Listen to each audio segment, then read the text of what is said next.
ሰላም ሰላም የኢየሱስ ክርስቶስ የፍቅር ንጉስ ቤተሰቦች እንደምን አላችሁ? እንኳን ወደ ቻናላችን በሰላም መጣችሁ ላለው የዚህ ፕሮግራም አዘጋጅና አቅራቢ ጌትሽ አዲሱ ሰው።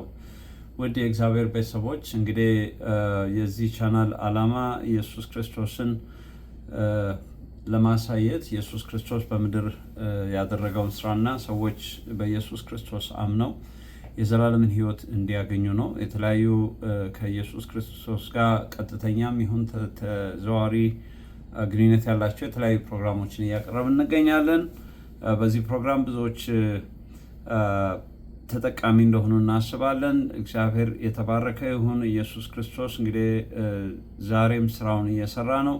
ይሄ የምታዩት እንግዲህ አዲሱ ትውልድ ምን ያህል በኢየሱስ ክርስቶስ እምነት ላይ እንደቆመ እናያለን። ምክንያቱም ያለፈው ትውልድ ያፈረሰውን በክርስቶስ እንደገና አዲሱ ትውልድ እየሰራ ነው ማለት ነው እና ብዙ ተስፋችን ያለው በአዲሱ ትውልድ ላይ ነው። ምክንያቱም አዲሱ ትውልድ የአዲሱ ኪዳን የአዲሱ ቤተሰብ ትውልድ ስለሆነ በአዳም ጊዜ የፈረሰውን እምነት ቤት በክርስቶስ እንደገና ይጠግናል ማለት ነው።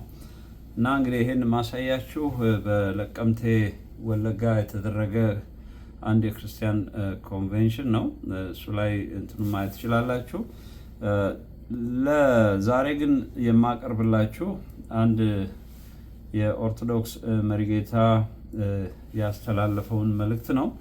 እንግዲህ ከእኔ ያገኘሁት ከብርሃን ቲዩብ ነው። ያው የብርሃን ቲዩብን ሰብስክራይብ አድርጉ፣ ሼር አድርጉላቸው። እኔ ግን ዋናው መሴጁን ነው የፈለኩትና በተለይ ደግሞ አዲሱ ትውልድ ካለፈው ምን ይማራል እና ወደፊት ደግሞ ያንን ስህተት እንዳይደግም እንዴት መጽሐፍ ቅዱስ እንደሚጠቅመውና በወንጌል እንዴት መዳን እንዳለበት እንዲረዳ ስለፈለኩ ነው። ወደ ፕሮግራሙ እንሄዳለን ማለት ነው። ትምህርት ቤት ገብቶ እንዲማር በኋላ ደግሞ የቤተ ክርስቲያን አገልጋይ እንዲሆን ዲያቆን ሊሆን ይችላል፣ ቄስ ሊሆን ይችላል፣ መርጌታ ሊሆን ይችላል፣ መነኩሴ፣ ቆሞስ እያለ ይቀጥላል። ብቻ ወላጆች አንድ ወንድ ልጅ ሲወልዱ የሚያስቡት ያንን ነው እና የኔ አባት ደግሞ ከዚያ በተለየ ሁኔታ መምህር መርጌታ ነበር። የኔ ወላጅ አባቴ በአካባቢው በጣም የተከበረ ታላቅ የሚባል ሰው፣ ረጅም ዓመታት የቤተ ክርስቲያን አገልጋይ ሆኖ የኖረ ሰው ነበርና እኔ ቤተሰባችን ውስጥ ሶስተኛ ልጅ ነኝ። ከኔ ወደ ላይ ያሉት ሁለቱ ሴት ናቸው። ስለዚህ Give employees the career guidance they deserve and watch them propel your company forward. LinkedIn makes it possible. ሴት ደግሞ በቤተ ክርስቲያን ዲያቆንም መርጌታም መሆን አትችልም። ስለዚህ አባቴ ወንድ ልጅ እስኪወልድ ይጠብቅ ነበር ያንን ለማድረግና ሶስተኛው ልጅ ወንድ ሆነለት፣ እኔ ማለት ነኝ። ከዚያ በኋላ እንግዲህ እኔ የቄስ ትምህርት ቤት ስጀምር ትምህርቱን አላውቅም ነበረ በደንብ ማለት እንግዲህ ምናልባት ከ7 ዓመቴ በፊትም አስቀድሞ በልጅነቴ ልክ አሁን እዚህ ከተማ ውስጥ ልጆች እንግዲህ ተወልደው 3 ዓመት ተኩል 4 ዓመት ሲሆናቸው ይሄ ነርሰሪ ኬጂ እንደሚገቡት ሁሉ ልክ በዚያ እድሜ ላይ ያለው ነው የቆሎ ትምህርት የገባሁት። ምክንያቱም አባቴ ወላጅ አባቴ የብዙ ቆሎ ተማሪዎች አስተማሪ ነው የነበረው። ድጓ ያስተምራል፣ ጾም ድጓ ያስተምራል። የቆሎ ትምህርት የሚባሉ አሉ ደረጃዎች፣ እነሱን በኋላ ምናልባት እናያቸው ይሆናል አላውቅም፣ ያስተምራል። ስለዚህ ከብዙ ቆሎ ተማሪዎች መካከል እንደ አንዱ ሆኜ ልጅ በሆንም ቤት ውስጥ ሆኜ ነው ያገኘሁት። ስለዚህ ራሴን ሳውቅ እኔ ውዳሴ ማርያም ጨርሼ መዝሙረ ዳዊት ጨርሼ ነው ራሴን ያወቅኩት ማለት ነው። እና በእንደዚህ አይነት ሁኔታ ውስጥ ነው ያደኩት። አስተዳደጌ እንደዚያ ነው። አብዛኛውን የህይወት ዘመኔን ያሳለፍኩት በኢትዮጵያ ኦርቶዶክስ ቤተክርስቲያን ትምህርት ውስጥና ከዚያ በኋላ ስጨርስም በተወሰነ መልኩ እዚያ በማገልገል ነው ያሳለፍኩት። የኔ ወላጅ አባት እንደነገርኩ መርጌታ ነው፣ የቤተ ክርስቲያን አገልጋይ ነበረ። አሁን በህይወት የለም፣ በወቅቱ ነበረና ግርማ ብሎ ሲሰይምልኝ እሱ ምናልባት እንግዲህ እግዚአብሔራዊ ነገር ብዙ ላይ ሰጠው ይችላል። ለምን መሰለ ይሄንን ያልኩት? እውነት ነው የቤተ ክርስቲያን አገልጋይ ነው ሰውዬ አባቴ። ግን በሌላ ደግሞ የህይወት መንገድ ውስጥ ስለነበር የኔ አባት ለምሳሌ ከዚህ ከድብትር ነው ከጥንቁልናው ጋራ እየተያያዘ በርካታ ህይወት ስለነበረው የኔ አባት ይታወቅ ስለነበረ ግርማ ሞገስ የሚባል አለ በዚህ በጥንቆላው ዓለም ውስጥ። እኔ ወላጅ አባቴ ከሞተ በኋላ እኔም ያንን ህይወት ስለኖርኩበት አውቀዋለሁና ግርማ ሞገስ ማለት ምን ማለት ነው? በሰው በተገኘህበት ሰፈር ሁሉ ሰው እንዲፈራህ፣ እንዲያከብርህ፣ አንቱ እንዲልህ የሚያደርግ የድግምት አሰራር ነው ግርማ ሞገስ የሚባለው። ለምሳሌ የኔ ወላጅ አባት ሁሉ ጊዜ ጧት እኔ ህፃን ሆኜ ራሴን አውቄ አባቴን ሳቀው ጧት ሁሉ ጊዜ አንድ ብርጭቆ ውሃ አጠገቡ ያስቀምጣል። ዘወትር የሚያደርገውን ነው የምነግርህ፣ የማየው ሳየው ያደኩት እኔና ያስቀምጣል። በዚያ ብርጭቆ ውሃ ላይ ይደግማል። የሚደገም ድግምት አለ። ለምሳሌ ሰዎች መንፈሳዊ ነው ምናምን ሊሉት ይችላሉ፣ ግን ሰይፈ ስላሴ፣ ሰይፈ መለኮት፣ ድርሳነ ሚካኤል የሚባሉ አንዳንድ ድግምቶች አሉ እና እነዚህ ራስን ለመጠበቅ የሆነ ነገር የሆነ ቦታ ስትሄድ እንዳያገኝህ፣ በተገኘህበት ሰው እንዲያከብርህ፣ አንዳንድ ጊዜ ገንዘብ እንዲሰጥህ፣ ሰው ወዶና ፈቅዶ እንዲጋብዝህ የሚያደርግ ብቻ በሰው ፊት አጠቃላይ የሆነ ተቀባይነት እንድታገኝ የሚያደርግ ነው ያ ድግምቱና ያን ይደገማል። እዚያ ብርጭቆ ውሃ ላይ ይደግማል። ዘወትር ማለዳ የሚያደርገው እህል ሳይበላ ከእንቅልፉ እንደተነሳ ሌላ ሰው ሳያገኝ እህል ሳይበላ ምንም ነገር ከማድረጉ በፊት የሚያስቀድማት ሁሉ ጊዜ ያችን ነው። ይደግምበታል ብርጭቆ ውሃ ላይ።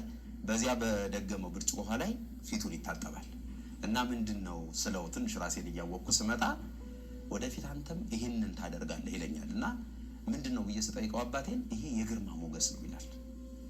ደግመህበት ስትታጠብበት በጠየው ሰው ሁሉ እንዴት እንደሚያከብረኝ ሰው ሁሉ እንዴት እንደሚፈራኝ አታውቅም እንደ ይለኛል አባቴ። ግርማ ብሎ የጠራኝ ምናልባት ከዚህ ነገር ተነስቶ ይመስለኛል እና ሁልጊዜም ሳድግ ይለኝ እንደነበር የኔ አባት ምንድነው የሚለኝ ከኔ ይልቅ በዚህ አካባቢ አንተ ተፈርተህ ሰው አክብሮህ ሰው ስፍራ ሰጥቶህ እንድትኖር እፈልጋለሁ ይለኛል እና መጽሐፍቶቹን ያሳየኝ ነበር። እነዚህ አንዳንድ ሌላ የሚደገሙ መጽሐፍቶችን እንትን ይለኝ ነበረ። ከዚያ ተነስቶ ነው ይሄንን ያደረገው።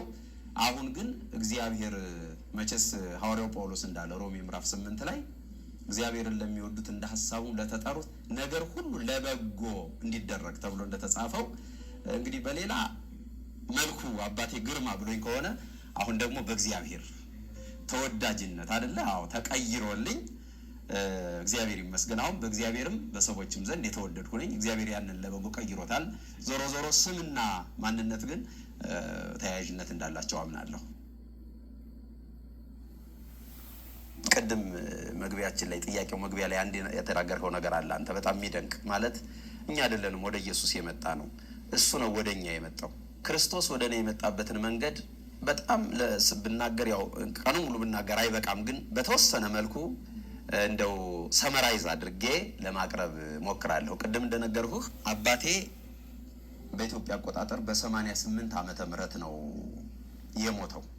88 ዓመተ ምህረት ነው የሞተው ጥላ ወጊ በሚባል የጥንቆላ አሰራር ነው የሞተው። ጥላ ወጊ ማለት ምንድነው? በአንድ ሰው ስም የሆነ ድግምት ይደገምና ከዚያ ድግምት በኋላ የሰውየውን ጥላ መውጋት ማለት ነው። ጥላ ማለት ይሄ ሻዶ አለ ፀሐይ ላይ ስንቆም ጥላ ያው ግልጽ ነው።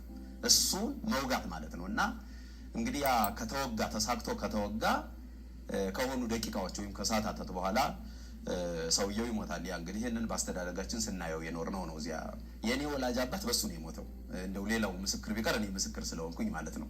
የተለያዩ አሰራሮች አሉ በዚህ በጥንቆላው ዓለም ውስጥ። አንድ ርብ የሚባል ነገር ሰምተህ ከሆነ አንድ ርብ ማለት አንድ ሰው ቤት ላይ ሲደገም ወይ ጣራው ላይ ብዙ ድንጋይ ሲወረወር ሲውል፣ ምናልባት በሚበላ ምግብ ላይ ቤት ውስጥ የተለያየ ነገር እንትን ሲል አባጨጓሬ እንዲህ አይነት ነገር እንግዲህ ኢትዮጵያ ውስጥ እየኖርክ ይሄንን በደንብ ሰምተህ ይሆናል ብዬ አስባለሁ። እንዲህ አይነት የጨለማው አሰራር አሉ። በተለይ በገጠሩ አካባቢ ይሄንን ስናየው ያደግነው የጨለማ አሰራር ነው። ስለዚህ በዚያ መንገድ ነው የኔ አባት ለማንኛውም ያረፈውና እሱ ካረፈ በኋላ ያው አባቴ ሲያሳድገኝ ይለኝ የነበረው ነገር አለ። እኔ ስሞት የኔን መጽሐፍ፣ የኔን ሙያ፣ የኔን ዕውቀት፣ የኔን ትምህርት፣ የኔን ወንበር የሚባል አለ። መርጌቶች የሚቀመጡበት በቤተ ክርስቲያን የሚሰጥ ስፍራ ወንበር አለና ያንን ፖዚሽን የኔን ቦታ ከኔ በበለጠ የምትተካኝ አንተ ነህ። ጸናጽል የሚባል ይሄ ጸናጽል ወረብ ጊዜ የምንልበት ጸናጽል የራሱ ጸናጽል ነበረችው። የኔን ጸናጽል የምትወርሰው መቋሚያ አለች። መቋሚያዬን የምትወርሳት ወንበሬን የምትወርሳት አንተ ነህ እያለ ያሳድገኝ ነበር እና ልጅ ሆኜ ያንን እያለኝ አድግ ነበር እና እሱ ከሞተ በኋላ ያንን መጽሐፍ መቋሚያ ጸናጽል እንደተባለው እንደ ውርስ እንደ ልጅ ተቀብዬ 1 ዓመት እዚያ ገጠር ላይ እሱ ከሞተ በኋላ አገለግሉ መርጌታ ሆኜ ወደ 91 እስከ 92 ዓመተ ምህረት እሱ 88 ነበር የሞተው። የቀረኝን እሱ ሲሞት የቀረኝን ድጓ ጾመ ድጓ ዝማሬ መዋሥዕት የሚባሉ አቋቋም የሚባል ትምህርት አለ። መርጌታ ለመሆን የምትወስዳቸው ቅድም አባ ሲሉት እንደነበረው የምትወስዳቸው ትምህርቶች ናቸው። እነሱን ከጨረስኩ በኋላ እስከ 92 ዓመተ ምህረት ድረስ እዚያ ገጠር ላይ 1 ዓመት አገለግሉ እና ሳገለግል ያው የቤተ ክርስቲያኑን ትምህርትም ስለተማርኩ ቤተ ክርስቲያንንም አገለግላለሁ። በትርፍ ጊዜ ደግሞ ለሰዎች የተለያየ ስራ ሰራለሁ። በዚያው ከአባቴ በወረስኩት የጥንቆላ መጽሐፍ መሰረት ስራ ሰራ ነበር። ለምሳሌ መስተፋቅር የሚባለው ወጣቶች ብዙ ጊዜ ፈልገው የሚመጡት ነገር አለ። መስተፋቅር ማለት አንድን ወንድ ያለ ፈቃዷ እንድትወድ የሚያደርግ ሴት ከሆነች ደግሞ አንድ ወንድ ያለ ፈቃዷ እሷን እንዲወድ የሚያደርግ አስገዳጅ ኃይል ማለት ነው። ሳትወድ በግዷ ለሱ እንድትሆን የሚያደርግ የጨለማ አሰራር ማለት ነው መስተፋቅር ማለት። እሱ ወዷት እሷ የምትጠለው ከሆነ ለምሳሌ በመስተፋቅር ኃይል የራሱ ያደርጋታል ማለት ነው ያለ ፈቃዷ። ልክ ነው። ለምን መሰለህ? ኤፌሶን ምዕራፍ 2 ላይ እኮ በበደላችሁና በኃጢአታችሁ ሙታን ሳላችሁ አለን ጳውሎስ በአየር ላይ እንዳለው አለቃ ፈቃድ በፊት ተመላለሳችሁ እንጂ በእናንተ ፈቃድ አልተመላለሳችሁም የተባለ ፈቃዳችን የሌላ ፈቃድ ነው የነበረው። አሁን በክርስቶስ ስንሆን ፈቃዳችን የእግዚአብሔር የክርስቶስ እንደሚሆን ሁሉ በዲያብሎስ ሳለን ድሮ በዚያ በጨለማው ዓለም ሳለን በፈቃዳችን ሳይሆን በጨለማው ፈቃድ ነበር የምንመላለሰው። ስለዚህ ዲያብሎስ የማንንም ፈቃድ የመጠምዘዝ መብቱ አለው ማለት ነው እና መስተፋቅር ሰራ ነበር። ሌላም አሁን ቅድም የዘረዘርኩን አሁን እኔ በክርስቶስ ነኝ። ያንን የጨለማውን ስራ ስዘረዝር አልውልም። እኔ አሁን የምዘረዝረው ወንጌል ነው፣ ክርስቶስን ነው የምናገረው።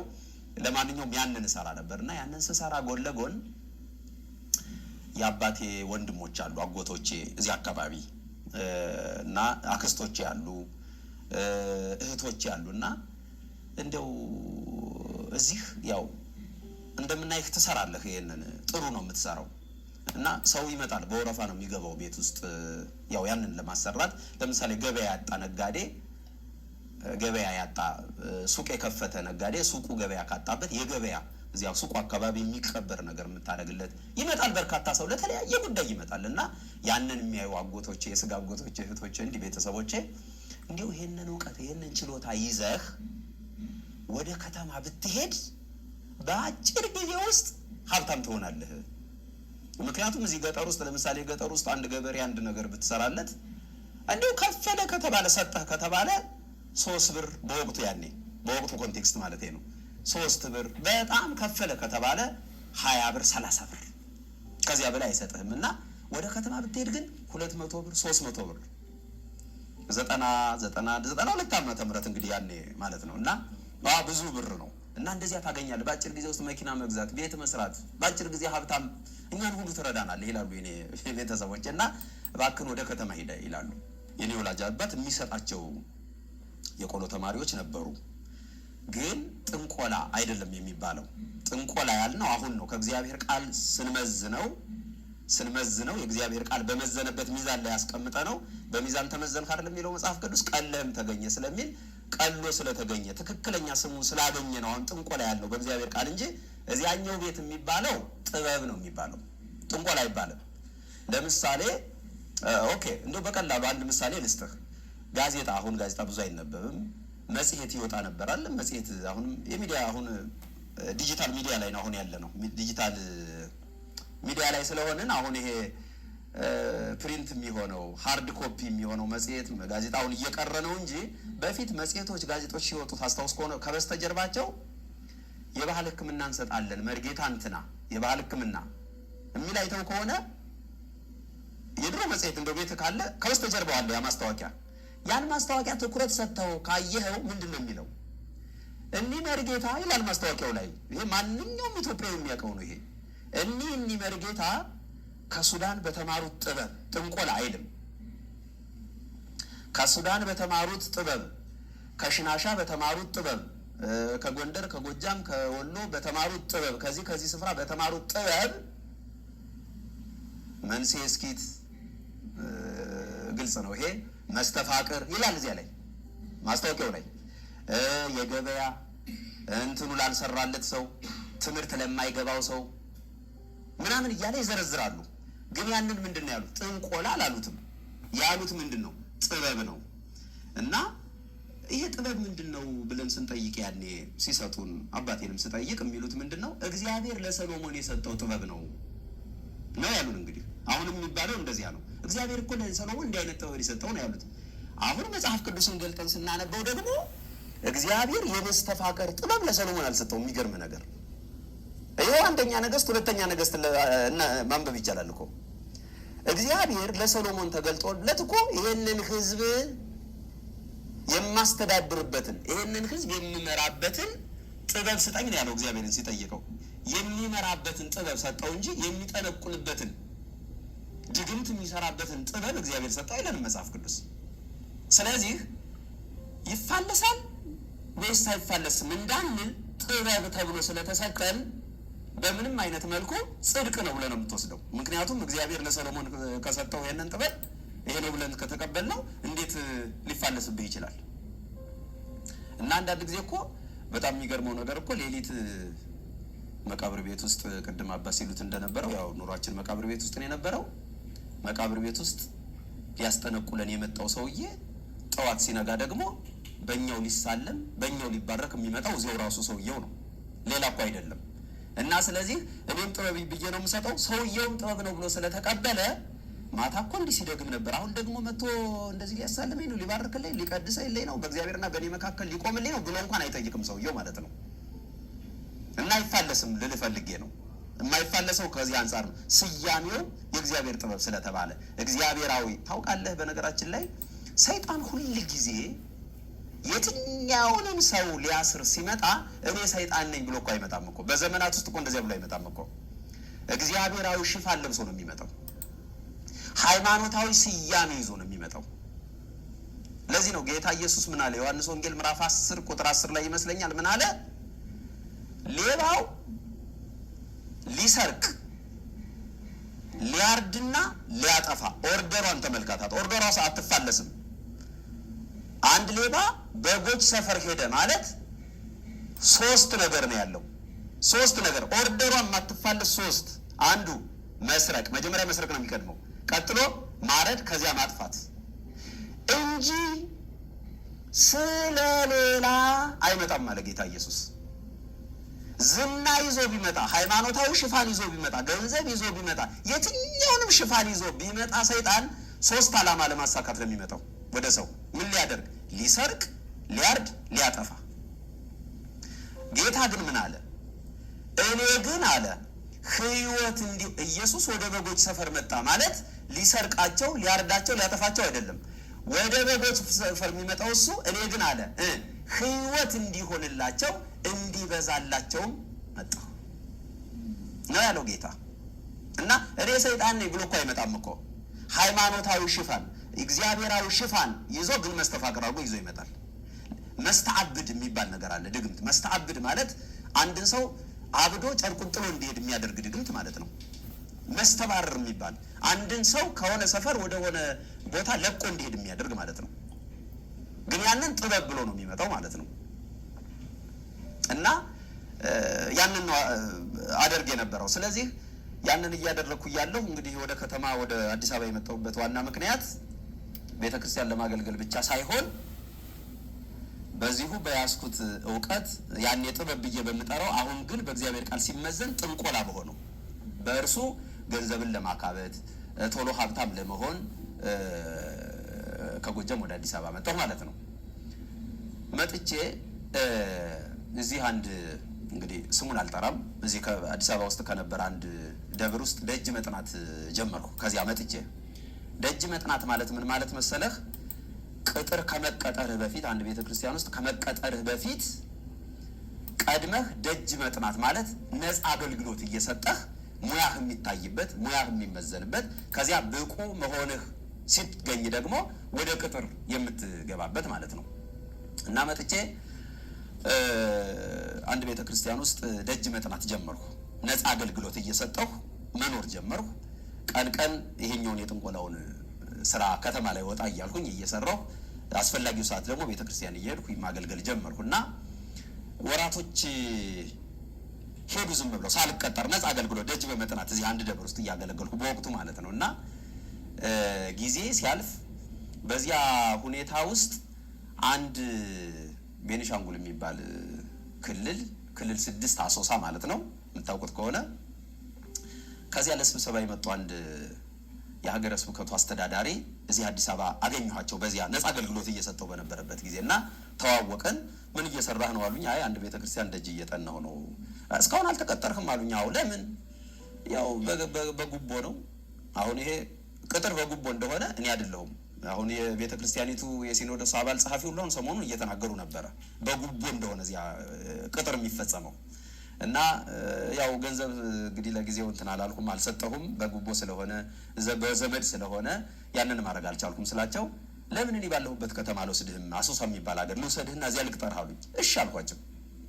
እኔ የምፈልገው ከተማ ነው፣ ከገጠር ነው የመጣሁት። አሁን ከተማ መጥቼ የበለጠ ያኛውን ማሳካት ነው ዓላማ የነበረው እና ልውሰድ ሲሉኝ እሺ አልኳቸው። ስብሰባውን ሲጨርሱ ይዘውኝ ሄዱ። አሶሳ ገብርኤል ቤተክርስቲያን 3 ዓመት አገለግሉ። ከ92 መጨረሻ እስከ 95 ታህሳስ ወር ድረስ አጋጣሚ እስከ ታህሳስ ወር ድረስ ገብርኤል ቤተክርስቲያን መርጌታ ሆኜ አገለግልኩ። ታውቀው ከሆነ የሱዳን ቦርደር ነው። ሱዳን ደግሞ በጣም የተካሉ ናቸው በነገራችን ላይ። በዚያ የሱዳን ደግሞ ጥንቆላ የራሱን የቻለ የሱዳን የራሱን የቻለ መጠጥ ጥንቆላ አለ እና እዚያ ባሳለፍኩት 3 ዓመት አገልግሎት አሶሳ ውስጥ የበለጠ ኃይሌን እንዳጠናክር አደረገኝ። በነገራችን ላይ ልውውጥ የሚባል ነገር ደግሞ አለ። ልውውጥ ማለት አንተ የምታውቀውን በዚያኛው አጠራር ጥበብ እኔ ላውቀው ይችላል። ለምሳሌ እኔ የምሰራበት የመስተፋቅር ድግምትና ሌላኛው ሰውዬ የሚሰራበት የመስተፋቅር ድግምት ሊለያይ ይችላል። ለምሳሌ አንተ ጋር የሚሰራው መስተፋቅር በሎሚ ሊሆን ይችላል። ሎሚ አሁን ብዙ ጊዜ የጥምቀት ወሩርና ምታት አሁን ይሄ እንግዳ አይደለም። እኔ ሳወራው እኮ ምንም ኢትዮጵያዊ በሙሉ የሚያውቀው እኮ ነው። ይሄ እኮ ከዚያ የመጣ እኮ ነው። በሎሚው ላይ ይደገምና መስተፋቅር ጀርባዋን ወይም ደረቷን ብቻ የሆነ አካሏን ስትመታ የመንፈስ ንክክ ያለ ነገሩ መንፈሳዊ ነው። ሰውየውን ተከትላ ትሄዳለች ማለት ነው። ስለዚህ አንተ ጋር የሚሰራው መስተፋቅር በሎሚ የሚሰራ ሊሆን ይችላል። እኔ ጋር ደግሞ የሚሰራው መስተፋቅር ደግሞ በሽቶ የሚደገም ሽቶ ተደግሞበት እጅ ላይ ትረጨውና የምትፈልጋትን ሴት ወስደህ በሷ የደገምክባትን ያችን ሴት ሰላምታ መስጠት ከዛ ተከትላ እንድትወድ የሚያደርግ ማለት ነው። ስለዚህ አሁን የሎሚውን አንተ የምታውቅ ከሆነ እኔ ሽቶውን የማውቅ ከሆነ ልውውጥ ማለት ምን ማለት ነው? የሎሚውንም ለአንተ ትሰጠኛለህ፣ እኔ ደግሞ ያኛውን እሰጥሃለሁ። ልውውጡ ተከናወነ ማለት ነው። እና አሶሳ ውስጥ በነበረኝ ጊዜ ከተለያዩ ሱዳናውያን የተለያየ ጥንቆላ እኔ የማውቀው ለነሱ ከነሱ እና የበለጠ ያንን ያደረኩበት ጊዜ ነበር። ከ3 ዓመት በኋላ እዚያም ሰዎች ምን ማለት ጀመሩ፣ አይ ይሄንን ነገር ወደ አዲስ አበባ ዚው መልሰህ ብትወስደው የተሻለ ነው በአጭር ጊዜ ውስጥ። እዚህ አሁን የመንግስት ሰራተኞች ምናምን ትንሽ ገንዘብ ነው የሚከፍሉት። አዲስ አበባ የተለያየ ሀብታም ያለበት ሀገር ነው። ባጭሩ በዚያኛው በዓለሙ አጠራር ሰው ትሆናለህ። ያው ዓለም አንተን ሰው ነህ የሚልህ ያው ማቴሪያል ስታካብት ነው። ሰው አርገኝና ሰው ይግረመው የሚል አንድ አሳፋሪ መዝሙር አለ የምናውቀው ታውቁ ከሆነ። ሰው አርገኝና ሰው ይግረመው ማለት ሀብታም አርገኝና እንደማለት ነው። ግን እግዚአብሔር ሰውን በክርስቶስ ነው ያየው። ሰው ብሎ ያየው ሰውን በክርስቶስ እንጂ በገንዘብ ወይም በዚህ በሚጠፋ እንትን አይደለም። እና ሰው ትሆናለህ ባጭሩ አዲስ አበባ ብትሄድ አሉኝ። ከ3 ዓመት በኋላ አሶሳን ትቼ ተመልሼ አዲስ አበባ መጣሁ። 95 ዓመተ ምህረት 95 ዓመተ ምህረት መጥቼ እዚሁ አንድ ደብር ማገልገል ጀመርሁ። እያገለገልኩ እያለ እንግዲህ አሁን ወደ መጀመሪያው ጥያቄ ልመጣ ነው። እንዴት ክርስቶስ ወደ አንተ መጣ የሚለውን ለመምጣት ነው። እና እያገለገልኩ እያለ ያንኑ እንደተለመደው አዲስ አበባ መጥቼ ቀን ያንኑ ስራ ሰራለሁ። በዚህ መሃል ብዙ ስራዎችን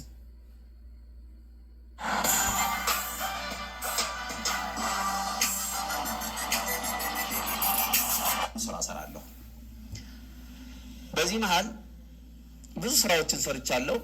ግን ክርስቶስ ወደ ህይወት ወደ መጣበት ዋና ፖይንት ልምጣልህና እዚህ አስኮ የሚባል ሰፈር አንድ መኪና አስመጭና ላኪ የሆነ ሰው ነበረ እና አንድ ሰው አስተዋወቀኝ።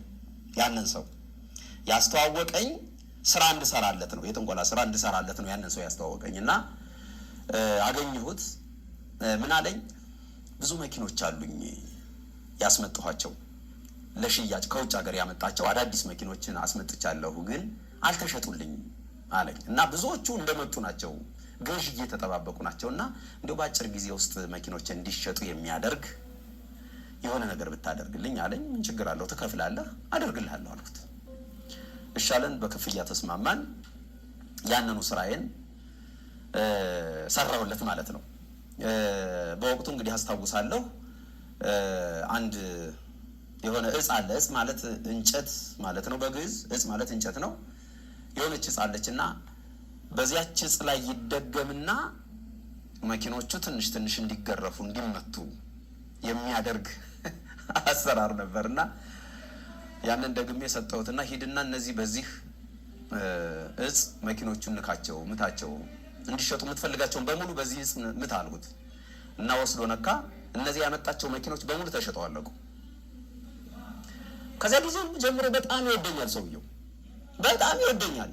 እኔ ብዙ እንዲህ አይነት ስራ የሚሰሩ ሰዎችን አውቃለሁ፣ ያንተ በእውነት የተለየ ነው እና እኔ አንተን አልለቅህም አለኝ። ሰው ገና ብዙ ስራ የምትሰራልኝ ስላለ አልለቅህም አለኝ እና ከዚያን ጊዜ ጀምሮ በየቀኑ እቤት እየመጣ ይወስደኛል፣ ይጋብዘኛል፣ ምሳዬን፣ ቢራ፣ ድራፍት ይጋብዘኛል።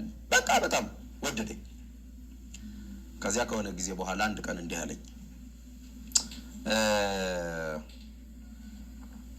ሆቴል አለኝ አለ። ሆቴል ስላለኝ እና ገበያው ብዙ አይደለም አለኝ እና ብዙ ስላልሆነ በእነዚያ መኪኖች ላይ ያደረግከውን ያንኑ ትልቅ ስራ ሆቴሌም ላይ እንድትደግምልኝ በጣም እፈልጋለሁ። አንተ እንግዲህ ቤተሰብ ይሆናል የኔ እና ሆቴሌ ገበያ እንዲያገኝ የሚያደርግ ተጨማሪ አንድ ነገር ስራ አለኝ አለኝ። እሺ አደርግልሃለሁ አልኩት እና ከ7 ቀን የሆነ ሱባኤ ማለት እኛ የምናውቀው መንፈሳዊ ነው አይደለ? ያኛውም ወስዶታል፣ ያው ኮፒ ስለሆነ። እግዚአብሔር ኦሪጂናሊ ነው ነገሮችን የሰራቸው። እግዚአብሔር ኦሪጂናሊ የሰራቸውን ደግሞ በኮፒ መልክ ጨለማው ይወስዳል እና ሱባኤ የሚባል ነገር እዚያም አለ ጨለማው ዓለም ላይ እና ከ7 ቀን ሱባኤ በኋላ ሆቴሉ በር ላይ የሚቀበር አንድ የሆነ ነገር ልሰጠው ተቀጣጠር። ይሄ ነው እንግዲህ ዋና ነገሩ። እንግዲህ ክርስቶስ ወደ እኔ ህይወት የመጣበት ዋና ነገሩ እዚህ ላይ ነው የሚጀምረው እና ሐምሌ 28 ሐሙስ ቀን አስታውሰዋለሁ። ሐሙስ ቀን ነበር አስታውሰዋለሁ። ያንን የደገምኩለትን ለገበያ የሆቴሉ ገበያ እንዲጨምር የሚያደርግለትን ስራ ልሰጠው ሐሙስ ቀን ጠዋት 4 ሰዓት ላይ የሆነ ቦታ ተቀጣጥረናል እና ብዙ ጊዜ ከአራዳ ጊዮርጊስ ወደ አዲሱ ገበያ ለመሄድ ታክሲ መያዣ ጋር አንድ ማደያ አለ፣ ቶታል ማደያ አለ። ምናልባት የምታውቀው ከሆነ ሁሉ ጊዜ እዚያች ማደያዋ ጋር ነው የምጠብቀው። ብዙ ጊዜ አንዳንዴ ቤቴ መጥቶ ይወስደኛል። ብዙ ጊዜ ግን የምንገናኘው እዚያች ማደያዋ ጋር እንገናኛለን። እዚያ ነዳጅ ያስቀዳል፣ በዚህ መኪናው ይዞኝ ይሄዳል። ብዙ ጊዜ ከዛ በፊት የነበረን ህይወት ከዚህ ሰውዬ ከተዋወቅን በኋላ እና ያን ቀንም እንደተለመደው እዚያች ማደያዋ እንገናኝና ትሰጠኛለህ ብሎኝ ተቀጣጠርን። የተቀጣጠርነው ሐሙስ ቀን ከጠዋቱ 4 ሰዓት ነው እዚያ ማደያው ጋር እና በሰዓቱ ደረስኩ። እኔ 4 ሰዓት ላይ ደረስኩ። 4 ሰዓት ላይ ስደርስ እሱ አልመጣም እና 5 ደቂቃ ጠበቅኩት፣ አልመጣም። 10 ደቂቃ ጠበቅኩት፣ አልመጣም። 10ኛው ደቂቃ ላይ 4 ሰዓት ከ10 ማለት ነው ሲቀርብኝ፣ አይ በቃ አልተመቸው ይሆናል፣ ስለዚህ ራሱ ሲደውልልኝ ሲፈልገኝ ወይ በቃ እመጣለሁና ትቼው ልሂድ ብዬ እያመነታሁ 5 ደቂቃ ልጨምርለት ከሩብ ላይ 4 ሰዓት ከሩብ ድረስ ካልመጣ በዚች ተጨማሪ 5 ደቂቃ ውስጥ ካልመጣ እሄዳለሁ ብዬ 5 ደቂቃ ጨመርኩለትና ሐሳቤን ቀይሬ ቆምኩ ማለት ነው። በዚያች ተጨማሪ 5 ደቂቃ ውስጥ ድሮ ባህር ዳር አካባቢ አብረን በቆሎ ትምህርት እንተዋወቅ የነበር አንድ መርጌታ እዚህ አዲሱ ገበያ አካባቢ ባለ አንድ ደብር ውስጥ የሚያገለግል ነው። እሱ እኔ በቆምኩባት ማደያ ከላይ በአዲሱ ገበያን መስመር ይዞ እኔ በቆምኩባት ማደያ በኩል ከላይ እኔ በቆምኩባት በኩል እየመጣ ቆም ያገኘኝ እዚያች ማደያዋ ጋር እና ሰላም አለኝ። እንተዋወቃለን። እንዴት ነህ መርጌታ አለኝ። ደህና ነኝ። እንዴት ነህ አንተ? ሰላም ተባባልን። ለምን እዚህ ቆምከው አለኝ። ምን ሆነ ነው የቆምከው ሲለኝ ሰው እየጠበቅኩ አልኩት። ምን አይነት ሰው ሲለኝ ነገርኩት። ያው እሱም ያንን ስለሚሰራ አልደበቅኩትም። እንተዋወቃለን። እሱም ያንኑ ይሰራል እና አንድ ሰው የሆነ የሆቴል ሰርቼለት የሆነ ስራ የሚከበር ነገር ልሰጠው ቀርቶብኝ እሱን እየጠበቅኩ አልኩት። ከዚያ እንዲህ አለኝ፣ ልክ አይደለህም አለኝ።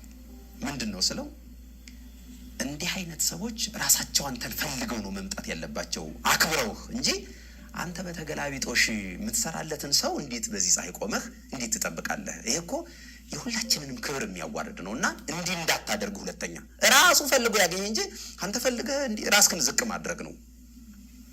ስለዚህ ና ሻይ ልጋብዝህ አንድ ቦታ እንሂድ ተወው ሰውየውን አለኝና ሲለኝ ኧረ እውነትህን ነው ራሴን ዝቅ አድርጌያለሁ እውነትም እንደው እንዳልከው ብዬ ከእሱ ሀሳብ ጋር ተስማምቼ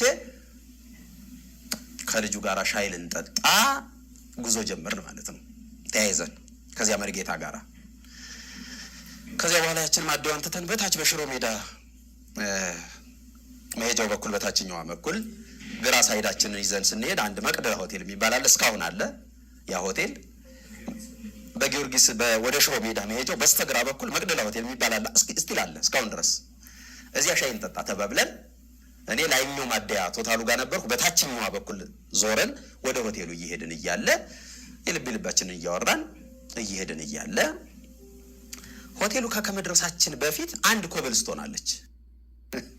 በስተግራ የምታሳጥፍ ኮብልስቶን አለች። ኮብልስቶን ተሻግረህ ነው ያቺ መቅደላ ሆቴል የሚለው ያለው። ከዚያ በኋላ እኔ ኮብሉን ተሻገርኩና ወደ መቅደላ ሲሄድ ልጁ ከኋላ ቀረ። ይሄ አብሮኝ የነበረው መርጌታ ከኋላ ቀረ እና ዞሬ ስመለከተው የሆነ ጽሑፍ ያነባል። ዞሬ ሳይው ያነባል። ናማናም አለኝ። እንዴ ና እንጂ ሻይ ልንጠጣ አይደለም እንዴ እየሄድን ያለ ነው ስለው አይ ናና ቆይ አንዴ አለኝ። ሄድኩኝ ተመልሼ ሄድኩና ምንም ተነበው ብዬ ስለው አንድ በከርቭ እንዲህ የተጻፈ ታፔላ ቆሟል እዚህ አስፋልቱ ዳር። እሱ ነው እያነበበ ያለው። እንዲህ ይላል ጽሑፉ፣ የጠፉትን ፈላጊ አገልግሎት ይላል። በከርቭ በትልቁ እንዲህ ነው የተጻፈው። ታፔላ ነው የጠፉትን ፈላጊ አገልግሎት ይላል። ታዲያ ምንድን ነው ይሄ ያልኩት። እንዴ የጠፋ ሰው የሚያፈላልጉ ናቸው መሰለኝና ለምን አንሄድም አለኝ። የት? ይሄው ቀስቱ ያሳያል። በዚህ በኮብልስቷ በኩል ነው የሚያሳየው። እናገኘዋለን። የሆነ የጠፋ ሰው የሚያፈላልጉ ናቸው መሰለኝ አለኝ። እንዴ እና የጠፋ ሰው የሚያፈላልጉ እሱ ምን ፈልገህ ነው ስለው አንድ የጠፋብኝ ዘመድ አለ እና እንደው የሚያገልግኙልኝ ከሆነ። የት ነው የጠፋብህ? ጎጃም። እንዴ ጎጃም የጠፋ ዘመድ አዲስ አበባ ውስጥ ያለ ድርጅት እንዴት ነው የሚፈልግልህ አንተ ራሱ ስታስበው? እንደው ይሄ እኮ ሰዎችን እፈልጋለሁ እያለ አውቆ ዝም ብሎ ገንዘብ ለመቀበል የሆነ የተከፈተ ድርጅት ይሆናል እንጂ ጎጃም የጠፋ ዘመድ ይሄ ድርጅት አያገኝልህም። ተወው ዝም ብለህ አልኩት። እና ዝም ብለሽ አንቺን ጠጣ ስለው በፍጹም አብረኸኝ ሂድ ግድ የለህም አለኝ። ቢያገኙልኝም ባያገኙልኝም ሄጄ ልጠይቃቸው አለኝ። እሺ ብዬ እንደው ቅር እያለኝ ይሄ ልጅ ሞኝ ሆይ ነው በቃ ምናምን እያልኩ እሱ ከፊት እኔ ከኋላ እየተከተልኩ ወደ መቅደላ ሄደን ሻይ መጠጣቱን ትተን በዚያ ታፔላ ቀስት መሰረት ወደ ኮብልስቶኑ ገባን። አገኘ ነው እዚያው ትልቁ በር ላይ ትልቅ ግቢ ውስጥ ነው። በሩም ላይ እንደዚህ ያው ታፔላ ራሱ አለ። ከዚያ በር አንኳኳን። ጥበቃው ከፈተልን። ምን ፈልጋችሁ ነው አለን። ጥበቃው አይ አንተን አይደለም የምናናገረው ቢሮ ሰዎች ካሉ እናናገራለን ነው። እሺ ግቡ፣ ይኸው እዚያ ጋር ቢሮ ሰዎች አሉ ግቡ አለን። ያ መርጌታና እኔ ገባን። ከዚያ ገባንና አንድ መካከለኛ እድሜ ላይ ያለች እህት ቢሮ ቁጭ ብላለች። በታላቅ ደስታ በታላቅ ፈገግታ ተቀበለች። ቁጭ ብላለችን፣ አስተናገደችን። እኔ እንግዲህ ያኔ ያለኝ ፖዚሽንም ያንቱተው ምኑም ከብዙ ሰዎች ጋር ያገናኘኝ ነበር። እውነት ለመናገር እኔ በዚያ ልክ በዚያ ደስታ በዚያ ሐሴት በዚያ አክብሮት የተቀበለኝን ሰው አላስታውስም እና ገርሞኝ ቁጭ ብላለችን። ብቻ ተቀመጥን። ምን ፈልጋችሁ ነው አለች። እንደሱ ስትለን በል ተናገር አንተ እንግዲህ የጠፋብህ አንተ ስለሆንክ አንተ ተናገር አልኩት። እሱን ጀመረ ልጁ። የተወለድኩት እንዲህ ጎጃም እንዲህ የሚባል ቦታ ነውና እንዲህ አይነት ዘመድ ጠፍቶብኛል እና መቼ ታገኙልኛላችሁ ስንትስ ታስከፍሉኛላችሁ የሚል ሁለት ጥያቄ ጠየቃት። አዎ መቼ ነው የምታገኙልኝ ሰውየውን ስንትስ ታስከፍሉኛላችሁ የሚል ሁለት ጥያቄ ጠየቃት። ሳቃለች። እሷ ሳቀችና አይ ነገሩ እንኳን እንደሱ አይደለም አለች።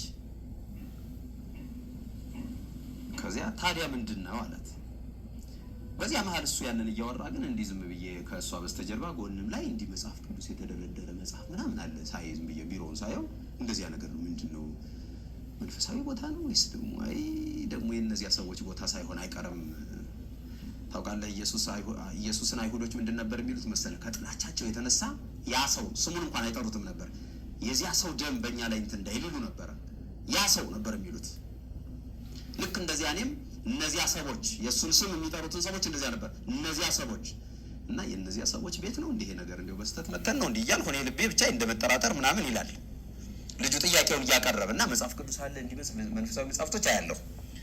ለማንኛውም ሴትዮዋ አይ እኛ እንዲሁ ዝም ብሎ ከሰፈር ብን ብሎ የጠፋ ሰው የምናፈላልግ ሰዎች አይደለንም አለች። ታዲያ ምንድነው የምትፈልጉት? ታፔላው እኮ የጠፉትን ፈላጊ አገልግሎት ነው የሚለው። ታዲያ ምንድነው የምትፈልጉት ስንላት ዝቅ ብላችሁ በትንሽ እየዚያ እናንተ በትልቁ የተጻፈውን ነው ያያችሁት አይደል አለችን። አዎ በትንሽ እኮ የተጻፈች አንድ ጥቅስ ነገር አለች እዚያ አላያችኋትም ስትለን አላየናትም። በእርግጥም አላየናትም። ብናያትም ኖሮ አንሄድም ነበር። ምንድነው ስንላት ሉቃስ ወንጌል ምዕራፍ 19 ቁጥር 10 ላይ የሰው ልጅ የጠፋውን ሊፈልግ እና ሊያድን ወደዚህ ዓለም መጥቷልና ይላል። እሺና ምንድነው ታዲያ? እኛ ዝም ብሎ ሰፈር ለቆ የጠፋ ሰው ሳይሆን የምናፈላልገው ሰው ያለ ክርስቶስ በኃጢአት ምክንያት ሁሉም ሰው የጠፋ ነው። ስለዚህ በዚህ ወንጌል አማካኝነት መጽሐፍ ቅዱሳን አነሳችና በዚህ ወንጌል አማካኝነት የጠፋ ሰው የምናፈላልግ ሰዎች ክርስቶስን የምናስተዋውቅ ሰዎች ነን አለች። አልገባንም አሁንም ማለት እስቲ አብራሪው።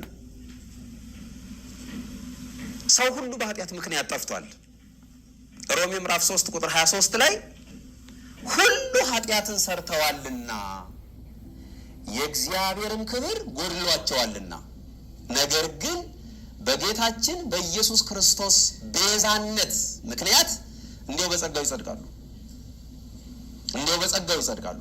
በዚህ ቤዛነት ሰው ካልጸደቀ በስተቀር ሁሉ ኃጢአተኛ ስለሆነ ሁሉ የጠፋ ነው። ስለዚህም ክርስቶስ ከሰማይ ወደዚህ ምድር የመጣው ደሞኛ እዚያ በግዙም የተወሰነ የምንለው አንድ ነገር ነበረ። ፍቅር ሰሃቦ ለወልድ ኃያል መንበሩ ወልድ ማለት የእግዚአብሔር ልጅ ኢየሱስ ማለት ነው። ከሰማይ ወደዚህ ምድር የሳበው ፍቅር ነው። ፍቅር ሰሃቦ ለወልድ ኃያል መንበሩ ከተቀመጠበት መንበር የክብር ስፍራ ወደዚህ ወደ ተዋረደና ወደ ተናቀ ዓለም ያመጣው ኢየሱስ ክርስቶስን የእግዚአብሔር ልጅ ያመጣው ፍቅር ነው የሚል በግዙም ቢሆን ሰምተናልና ምን አለችን? የጠፋውን ሊፈልግ ነው የመጣው ወደዚህ ዓለም። ማን ነው የጠፋው? አንተ። ማን ነው የጠፋው? የአዳም ዘር በሙሉ በኃጢአት ምክንያት ጠፍቷል። የጠፋውን ፍለጋ መጣ ጌታ ኢየሱስ ክርስቶስ ፍለጋ መጣ። ፈልጎ ሲያገኝህ ደግሞ ሊያድንህ ነው የመጣው። ሁለት ቃላቶች ተርሞች አሉ እዚህ ላይ ሊፈልግና ቀጥሎ ሊያድን የሚል ቃል።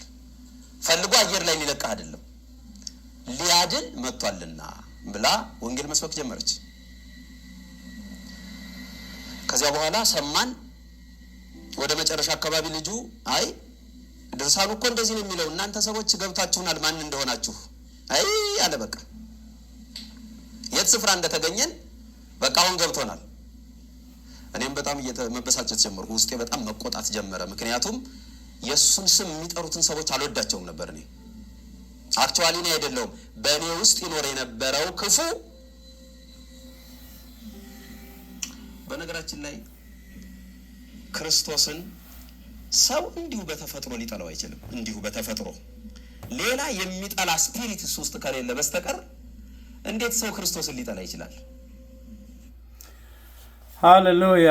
የእግዚአብሔር ቤተሰቦች እንግዲህ ቀሪውን ከብርሃን ቲዩብ ተከታተሉ። እንግዲህ በጣም ደስ የሚል ምስክርነት ነው ይሄ። እንግዲህ አሁን በመሴጁ እንደሰማነው በተለይ ክርስቶስ የመጣው የጠፉትን ሊያድን ነው።